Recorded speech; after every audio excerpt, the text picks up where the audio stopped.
दवाखाने गौसिया यूनानी क्लिनिक वाक़ कोमटवाड़ी डबीरपुरा में मिलादुन्नबी सल्लल्लाहु अलैहि वसल्लम के मौके पर हर साल की तरह इस साल भी दम्मे की मुजर्रब दवा मरीजों में मुफ्त तकसीम की गई। हकीम मिर सादिक अली कादरी की सरपरस्ती और हकीम व डॉक्टर एम.ए. मजीद अली कादरी की निगरानी में मज़कूरा दवा 11 रबीउल अव्वल मुताबिक 8 अक्टूबर शाम 7 बजे से दवाखाना गौसिया वाक़ मुतसिल मस्जिद शाम बेग कोमटवाड़ी डबीरपुरा में तकसीम की गई।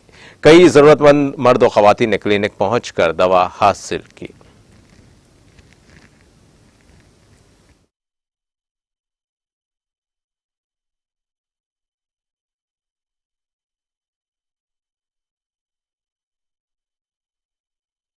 वही बिस्मिल्लाहिर्रहमानिर्रहीम।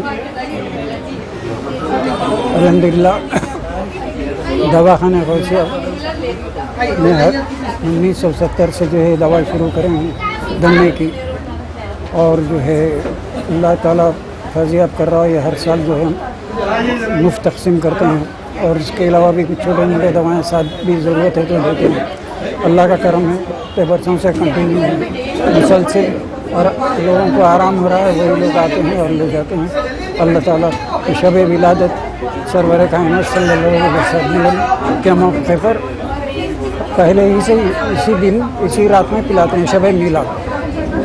इंशाअल्लाह दुआ फरमाए अल्लाह ताला जो लोग दवा पी रहे हैं उनको शिफा दे।